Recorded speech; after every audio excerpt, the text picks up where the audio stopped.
ফেসবুকে সাকিব আল হাসান এবং আসিফ মাহমুদকে নিয়ে যথেষ্ট কামড়াকামড়ি হচ্ছে। আমরা দেখছি যে অনেকের সুশীলতার সব সীমা ভেঙে গেছে, সুশীলতার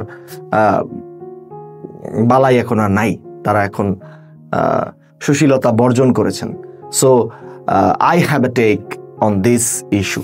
আমার একটা টেক আছে, টেকটা আমি বলতে চাই। আমি এখানে যে স্ট্যান্ডটা আসিফ মাহমুদ, সজীব ভুইয়া আমাদের উপদেশটা নিয়েছেন, আমি একদম সম্পূর্ণভাবে আসিফ মাহমুদ, সজীব ভুইয়ার এই উদ্যোগের সাথে একমত এবং তার সাথে আছি। এই যে বট আইডি দিয়ে লাইক কমেন্ট করে লাভ রিঅ্যাক্ট দিন, সাকিবকে পছন্দ করলে আসিফকে পছন্দ করলে কেয়ার রিঅ্যাক্ট দিন, এসব দিয়ে কিছু হবে না। এই বাংলাদেশের যে একটা সেটেলড ইস্যু হয়েছে 24 আগস্টের পরে, সেই সেটেলড ইস্যুতে বাংলাদেশটা দুই ভাগে ভাগ হয়েছে।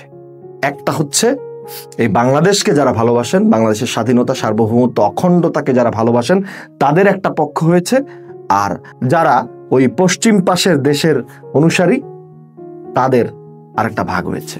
সো আমাদের এই ভাগে আসিফ মাহমুদ, সজীব ভুইয়া, এবং আসিফ মাহমুদ, সজীব ভুইয়ার অনেক কর্মকাণ্ডের আমি নিজেও সমালোচনা করেছি, বাট এই ইস্যুতে আমি আসিফ মাহমুদ, সজীব ভুইয়ার একদম শতভাগ পক্ষে আছি। এর পিছনে আমি কিছু কারণ বলতে চাই ছোট্ট করে। সেটা হচ্ছে যে অনেকেই বলতে চান যে সাকিব নাকি দেশের জন্য এই করেছেন, সাকিব নাকি দেশের জন্য ওই করেছেন। আমি মনে করি যে এইভাবে কাউকে ডিফারেন্সিয়েট করা, এইটা আমাদের স্বাধীনতা, সার্বভৌমত্ব, স্বাধীনতার জন্য, মানে ব্যক্তি স্বাধীনতা বা আমাদের রাষ্ট্রীয় যে একটা মানুষের অবস্থান এবং রাষ্ট্রীয় মর্যাদা হীন করে। কারণ একজন রিক্সাওয়ালা, তারও এই দেশে অবদান আছে, এই দেশের ইকোনমিতে তিনিও ভূমিকা রাখছেন।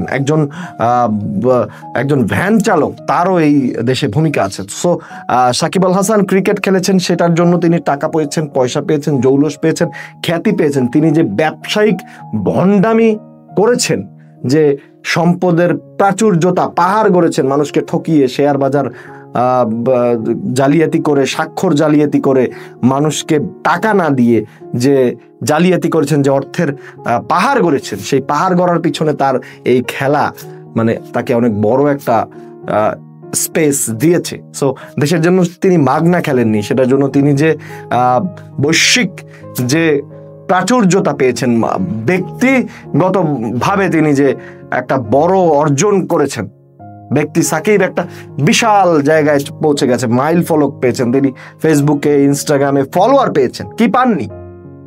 সো তার জন্য যে তাকে আজীবন পূজা করতে হবে, একটা গণহত্যাকারীর সহযোগী হওয়ার পরেও তাকে পূজা করতে হবে, দিস ইজ নট নেসেসারিলি, আমি মনে করি না। বাট আমাদের এই আসিফ মাহমুদ, সজীব ভুইয়া এই দেশের জন্য, এই দেশের মাটি ও মানুষের জন্য, যখন এই দেশ একটা চরম সংকটের মুহূর্তে, যখন দেশের মানুষ দুই ভাগে বিভক্ত হয়ে গেছে, যখন আমার একটা ঠিক একটা বেঠিক পথ বেছে নেওয়ার সুযোগ ছিল, তখন সাকিব আল হাসানরা বেঠিক পথ বেছে নিয়েছে, আর এই আসিফ মাহমুদ, সজীব ভুইয়ারা লড়াই সংগ্রামের পথ বেছে নিয়েছে। আসিফ মাহমুদ, সজীব ভুইয়ার আশেপাশের অনেক মানুষ গুলি খেয়ে মারা গেছেন, এই আসিফ মাহমুদ নিজেও মারা যেতে পারতেন।